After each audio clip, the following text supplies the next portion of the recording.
ಎಲ್ಲರಿಗೂ ನಮಸ್ಕಾರ ವೀಕ್ಷಕರೇ. ಇದೇ ಒಂದು ಮೇ 27ನೇ ತಾರೀಕು ಬಹಳ ಭಯಂಕರವಾಗಿರುವಂತಹ ಅಮಾವಾಸ್ಯೆ. ಈ ಒಂದು ಅಮಾವಾಸ್ಯೆಯಿಂದ ಈ ರಾಶಿಯಲ್ಲಿರುವಂತಹ ವ್ಯಕ್ತಿಗಳಿಗೆ ಅದೃಷ್ಟವೋ ಅದೃಷ್ಟ. ರಾಶಿ ಹಣವನ್ನು ಈ ಒಂದು ಸಮಯದಲ್ಲಿ ಇವರು ಮಾಡಿಕೊಳ್ಳಬಹುದು. ಅಷ್ಟೇ ಅಲ್ಲದೆ ಇವರಿಗೆ ಹೊಸ ಲಾಭದ ಆದಾಯದ ಮೂಲಗಳು ಸೃಷ್ಟಿಯಾಗುತ್ತದೆ. ಈ ರಾಶಿಯಲ್ಲಿರುವಂತಹ ವ್ಯಕ್ತಿಗಳಿಗೆ ಈ ಒಂದು ದಿನವನ್ನು ಅದೃಷ್ಟ ಎಂದು ನಂಬಲಾಗುತ್ತದೆ. ಹಾಗಾದರೆ ಯಾವೆಲ್ಲ ರಾಶಿ ಅವರಿಗೆ ಯಾವೆಲ್ಲ ರೀತಿಯ ಲಾಭ ದೊರೆಯುತ್ತದೆ ಎಂದು ತಿಳಿದುಕೊಳ್ಳೋಣ. ಅದಕ್ಕೂ ಮುನ್ನ ನೀವು ಕೂಡ ದೇವರು ಹಾಗೂ ಜ್ಯೋತಿಷ್ಯ ಶಾಸ್ತ್ರವನ್ನು ನಂಬುವುದಾದರೆ ಈಗಲೇ ವಿಡಿಯೋಗೆ ಒಂದು ಲೈಕ್ ಕೊಟ್ಟು ತಪ್ಪದೆ ನಮ್ಮ ಚಾನಲ್ನ ಸಬ್ಸ್ಕ್ರೈಬ್ ಮಾಡಿ. ಹಾಗೆ ಪಕ್ಕದಲ್ಲಿ ಇರುವಂಥ ಬೆಲ್ ಐಕನ್ನ ಪ್ರೆಸ್ ಮಾಡಿ. ಹೌದು, ಹಾಗೂ ನಿಮ್ಮ ಜೀವನದ ಸಮಸ್ಯೆಗಳಾದ ವಿದ್ಯೆ, ಆರೋಗ್ಯ, ಕೋರ್ಟ್ ಕೇಸ್, ಪ್ರೀತಿಯಲ್ಲಿ ನಂಬಿ ಮೋಸ, ಇನ್ನು ಮುಂತಾದ ಸಮಸ್ಯೆಗಳಿಗೆ ಡಿಸ್ಪ್ಲೇ ಆಗುತ್ತಿರುವ ಗುರುಜಿ ನಂಬರ್ಗೆ ಕರೆ ಮಾಡಿ ನಿಮ್ಮ ಸಮಸ್ಯೆಗಳನ್ನು ಪರಿಹಾರ ಮಾಡಿಕೊಳ್ಳಿ. ಈ ರಾಶಿಯಲ್ಲಿರುವಂತಹ ವ್ಯಕ್ತಿಗಳಿಗೆ ಧನಾತ್ಮಕತೆ ಎಂದು ಸಾಬೀತುಪಡಿಸುವಂತಹ ಈ ಒಂದು ಸಂದರ್ಭದಿಂದ ಈ ಅವಧಿಯಲ್ಲಿ ವ್ಯವಹಾರ ಯಶಸ್ಸನ್ನು ಪಡೆಯುವ ಸಾಧ್ಯತೆ ಇದೆ. ಕೆಲಸದ ಸ್ಥಳದಲ್ಲಿ ಹಿರಿಯರಿಂದ ಬೆಂಬಲ ಇರುತ್ತದೆ. ಇದು ಪ್ರಗತಿಗೆ ದಾರಿ ತೆರೆಯುತ್ತದೆ. ವ್ಯಾಪಾರಿಗಳು ಲಾಭವನ್ನು ಗಳಿಸಿಕೊಳ್ಳಬಹುದು. ಆದಾಯದ ಹೊಸ ಮಾರ್ಗಗಳು ಸುಗಮವಾಗಿ ಸಾಗುತ್ತದೆ ಮತ್ತು ಹಳೆಯ ಮೂಲಗಳಿಂದ ಹಣವು ಬರುತ್ತದೆ. ಈ ರಾಶಿಯಲ್ಲಿರುವಂತಹ ವ್ಯಕ್ತಿಗಳಿಗೆ ಇನ್ನು ಮುಂದಿನ ಹಲವಾರು ದಿನಗಳವರೆಗೂ ಕೂಡ ಉತ್ತಮವಾದ ಅನುಕೂಲಕರವಾದ ಪರಿಸ್ಥಿತಿಯನ್ನು ಕಂಡುಕೊಳ್ಳಬಹುದು. ಈ ಅವಧಿಯಲ್ಲಿ ಆಕಸ್ಮಿಕ ಲಾಭದ ಚಿಹ್ನೆಗಳು ಹೆಚ್ಚಾಗುತ್ತಾ ಹೋಗುತ್ತದೆ. ವ್ಯವಹಾರದಲ್ಲಿ ಲಾಭವನ್ನು ಗಳಿಸಿಕೊಳ್ಳಬಹುದು. ಹೊಸ ಕೆಲಸವನ್ನು ಪ್ರಾರಂಭಿಸಲು ಸಾಧ್ಯತೆ ಇದೆ. ಆದಾಯದ ಹೊಸ ಮೂಲಗಳು ಸೃಷ್ಟಿಯಾಗುವುದರಿಂದ ಯಾವುದೇ ಹಳೆಯ ಹೂಡಿಕೆಯು ಉತ್ತಮ ಆದಾಯವನ್ನು ತಂದುಕೊಡುತ್ತದೆ. ಕೆಲವು ಒಳ್ಳೆಯ ಸಿಹಿ ಸುದ್ದಿಯನ್ನು ಪಡೆಯುವ ಸಾಧ್ಯತೆ ಇದೆ. ಈ ರಾಶಿಯಲ್ಲಿರುವಂತಹ ವ್ಯಕ್ತಿಗಳಿಗೆ ಗ್ರಹಗಳ ಉತ್ತಮವಾದ ಸಂಯೋಜನೆಯ ಪರಿಣಾಮದಿಂದಾಗಿ ಸಾಮಾಜಿಕ ಪ್ರತಿಷ್ಠೆಯನ್ನು ಪಡೆಯುತ್ತೀರಾ.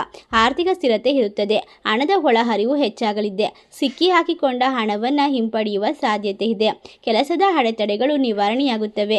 ವೈವಾಹಿಕ ಜೀವನವು ಆಹ್ಲಾದಕರವಾಗಿರುವುದರಿಂದ ವ್ಯವಹಾರದಲ್ಲಿ ಲಾಭದ ಕ್ಷಣಗಳು ಹೆಚ್ಚಿಗೆ ಆಗುತ್ತಾ ಹೋಗುತ್ತದೆ. ಈ ರಾಶಿಯಲ್ಲಿರುವಂತಹ ವ್ಯಕ್ತಿಗಳಿಗೆ ಎಲ್ಲವೂ ಕೂಡ ಶುಭದಾಯಕ ಹಾಗೂ ಲಾಭದಾಯಕ ಎಂದು ಹೇಳಿದರೆ ತಪ್ಪಾಗಲಾರದು. ಜ್ಯೋತಿಷ್ಯ ಶಾಸ್ತ್ರದ ಪ್ರಕಾರ ಗ್ರಹಗಳು ತಮ್ಮ ರಾಶಿಚಕ್ರ ಚಿಹ್ನೆ ಮತ್ತು ನಕ್ಷತ್ರಗಳನ್ನು ನಿಯಮಿತವಾಗಿ ಚಲಿಸುತ್ತವೆ. ಇದು ಮಾನವನ ಜೀವನದ ಮೇಲೆ ಭಾರಿ ಪರಿಣಾಮವನ್ನು ಬೀರುತ್ತದೆ. ನವಗ್ರಹಗಳಲ್ಲಿ ಇವನ ನೀತಿವಂತ ಎಂದು ಕರೆಯುವಂತಹ ಶನಿ ಗ್ರಹವು ಕೂಡ ಈ ರಾಶಿಯಲ್ಲಿರುವಂತಹ ವ್ಯಕ್ತಿಗಳಿಗೆ ಒಳ್ಳೆಯ ಒಂದು ಆಶೀರ್ವಾದ ಕೃಪಕಟಾಕ್ಷವನ್ನು ನೀಡುವುದರಿಂದ ನಿಮ್ಮ ಜೀವನವು ಎಲ್ಲ ರೀತಿಯಿಂದಲೂ ಅತ್ಯುತ್ತಮವಾಗುತ್ತದೆ ಎಂದು ಹೇಳಬಹುದು. ಈ ಒಂದು ಸಂದರ್ಭದಲ್ಲಿ ನಿಮಗೆ ಸಂತೋಷ ಮತ್ತು ಸಮೃದ್ಧಿಯನ್ನು ಪಡೆಯಲು ಸಾಧ್ಯವಾಗುತ್ತದೆ. ನಿಮ್ಮ ಕನಸುಗಳನ್ನು ನನಸು ಮಾಡಿಕೊಳ್ಳಲು ಸಾಕಷ್ಟು ರೀತಿಯ ಒಂದು ನಿಮಗೆ ಅವಕಾಶಗಳು ದೊರೆಯುವುದರಿಂದ ಈ ರಾಶಿಯಲ್ಲಿರುವಂತಹ ವ್ಯಕ್ತಿಗಳು ಅದೃಷ್ಟವಂತರು.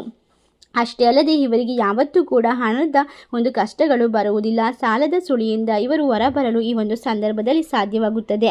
ಇವರ ಜೀವನ ಅದ್ಭುತವಾಗಿ ಬದಲಾವಣೆಯನ್ನು ಕಂಡುಕೊಳ್ಳುತ್ತದೆ. ಜ್ಯೋತಿಷ್ಯ ಶಾಸ್ತ್ರದ ಪ್ರಕಾರ ಸುಖ, ಸಂಪತ್ತು, ಸಂತೋಷವನ್ನು ಹೆಚ್ಚಿಸುವಂತಹ ಗ್ರಹ ಶುಕ್ರನು ಈ ರಾಶಿಯವರಿಗೆ ವಿಶೇಷವೆಂದು ಪರಿಗಣಿಸಲಾಗುತ್ತದೆ. ಇದರಿಂದಾಗಿ ಇವರ ಮೇಲೆ ಉತ್ತಮವಾದ ಪರಿಣಾಮವನ್ನು ಈ ಒಂದು ಸಂದರ್ಭದಲ್ಲಿ ಬೀರಲಾಗುತ್ತದೆ. ಈ ರಾಶಿಯಲ್ಲಿರುವಂತಹ ವ್ಯಕ್ತಿಗಳಿಗೆ ಇರುವಂತಹ ಎಲ್ಲ ರೀತಿಯ ಕಷ್ಟಗಳನ್ನು ಪರಿಹಾರ ಮಾಡಿಕೊಂಡು ಹಣದ ಕೊರತೆ ಬಾರದಂತೆ ಕಾಪಾಡಿಕೊಳ್ಳಲು ಈ ಒಂದು ಅಮಾವಾಸ್ಯೆಯಿಂದ ವಿಶೇಷವಾದ ಯೋಜನೆಯನ್ನು ರೂಪಿಸಿಕೊಳ್ಳಲು ಸಾಧ್ಯವಾಗುತ್ತದೆ ಎಂದು ತಿಳಿಸಲಾಗಿದೆ. ಅಷ್ಟೇ ಅಲ್ಲದೆ ಈ ರಾಶಿಯಲ್ಲಿರುವಂತಹ ವ್ಯಕ್ತಿಗಳಿಗೆ ದೊಡ್ಡ ಬದಲಾವಣೆಯನ್ನು ಜೀವನದಲ್ಲಿ ಕಂಡುಕೊಂಡು ಸ್ವಂತ ವ್ಯವಹಾರವನ್ನು ಆರಂಭಿಸಲು ಉತ್ತಮವಾದ ಸಮಯ ಆರಂಭವಾಗುತ್ತದೆ. ನಿಮ್ಮ ಯೋಜನೆಗಳು ನನಸಾಗುತ್ತದೆ. ಅಷ್ಟೇ ಅಲ್ಲದೆ ನಿಮ್ಮ ಎತ್ತವರಿಂದ ನಿಮಗೆ ಸಂತೋಷದ ಸುದ್ದಿ, ಮಕ್ಕಳಿಂದ ಸಂತೋಷದ ಸುದ್ದಿ ಕಾದಿರುತ್ತದೆ. ಇದರಿಂದಾಗಿ ಮನಸ್ಸು ಹೆಚ್ಚು ಸಂತೋಷದಿಂದ ಕೂಡಿರುತ್ತದೆ. ಈ ರಾಶಿಯಲ್ಲಿರುವಂತಹ ವ್ಯಕ್ತಿಗಳಿಗೆ ಈ ಒಂದು ಭಯಂಕರವಾದ ಅಮಾವಾಸ್ಯೆಯಿಂದ ದೇವತೆಗಳ ಆಶೀರ್ವಾದದಿಂದ ಎಲ್ಲವೂ ಕೂಡ ಸುಗಮವಾಗಿ ಸಾಗಲಿದ್ದು ನಿಮ್ಮ ಕನಸುಗಳನ್ನು ನನಸು ಮಾಡಿಕೊಳ್ಳಲು ಸಾಕಷ್ಟು ರೀತಿಯ ಶಕ್ತಿ ಮತ್ತು ಧೈರ್ಯ, ಆತ್ಮವಿಶ್ವಾಸ ಹೆಚ್ಚಾಗುವ ಸಾಧ್ಯತೆ ಇದೆ. ಈ ರಾಶಿಯಲ್ಲಿರುವಂತಹ ವ್ಯಕ್ತಿಗಳಿಗೆ ಈ ಒಂದು ಸಂದರ್ಭದಲ್ಲಿ ಗಜಕೇಸರಿ ಯೋಗ, ಅದೃಷ್ಟದ ಪರ್ವಕಾಲ, ಬಂಪರ್ ಲಾಟರಿ, ದಿಢೀರ್ ಧನಲಾಭ ಎಂದು ಹೇಳಿದರೆ ತಪ್ಪಾಗಲಾರದು. ಮನೆ, ವಾಹನ ಖರೀದಿಸುವ ಯೋಗ ಕೂಡಿ ಬರುತ್ತದೆ. ನಿಮಗೆ ಇದು ಗೋಲ್ಡನ್ ಟೈಮ್ ಆಗಿರುವುದರಿಂದ ನೀವು ವಿಶೇಷವಾದ ಒಂದು ಲಾಭವನ್ನು ಕಂಡುಕೊಳ್ಳುತ್ತೀರಾ. ಇದರಿಂದ ಈ ರಾಶಿಯಲ್ಲಿರುವಂತಹ ವ್ಯಕ್ತಿಗಳು ಮಾಡುವ ಕೆಲವೊಂದಿಷ್ಟು ಕೆಲಸಗಳಲ್ಲಿ ಶುಭ ಘಟನೆಗಳು ನಡೆಯುತ್ತದೆ. ಅಷ್ಟೇ ಅಲ್ಲದೆ ಈ ರಾಶಿ ಚಕ್ರ ಚಿಹ್ನೆಗಳಿಗೆ ಇನ್ನು ಮುಂದೆ ಕಷ್ಟಗಳು ಬರುವುದೇ ಇಲ್ಲ ಎಂದು ಹೇಳಿದರೆ ತಪ್ಪಾಗಲಾರದು. ನೀವು ಅಂದುಕೊಂಡ ಕೆಲಸದಲ್ಲಿ ವಿಪರೀತವಾದ ಜಯವನ್ನು ಗಳಿಸಿಕೊಳ್ಳುವುದರಿಂದ ನಿಮಗೆ ಶತ್ರುಗಳು ಹೆಚ್ಚಾಗುವ ಸಾಧ್ಯತೆ ಇದೆ. ಅದೇ ರೀತಿ ಶತ್ರುಗಳನ್ನು ಮಿತ್ರರಾಗಿ ಮಾಡಿಕೊಳ್ಳುವ ಸಂದರ್ಭವು ಹತ್ತಿರಕ್ಕೆ ಬಂದಿದೆ. ಅಪಾರವಾದ ಯಶಸ್ಸನ್ನು ಪಡೆದುಕೊಂಡು ಆರ್ಥಿಕ ಸ್ಥಿತಿಯಲ್ಲಿ ಸುಧಾರಣೆಯನ್ನು ಕಂಡುಕೊಳ್ಳುತ್ತೀರಾ. ಸಾಲಗಳಿಂದ ಸಂಪೂರ್ಣವಾಗಿ ಮುಕ್ತಿಯನ್ನು ಪಡೆದುಕೊಳ್ಳಬಹುದು. ಪಡೆದುಕೊಳ್ಳಬಹುದು.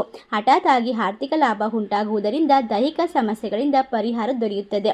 ಇಷ್ಟೆಲ್ಲ ಲಾಭ ಹಾಗೂ ಅದೃಷ್ಟವನ್ನು ಈ ಒಂದು ಭಯಂಕರವಾದ ಅಮಾವಾಸ್ಯೆಯಿಂದ ಪಡೆದುಕೊಳ್ಳುವ ಅದೃಷ್ಟವಂತ ರಾಶಿಗಳು ಯಾವುವು ಎಂದರೆ ಮೇಷರಾಶಿ, ಮೀನರಾಶಿ, ಸಿಂಹರಾಶಿ, ಧನಸ್ಸು ರಾಶಿ.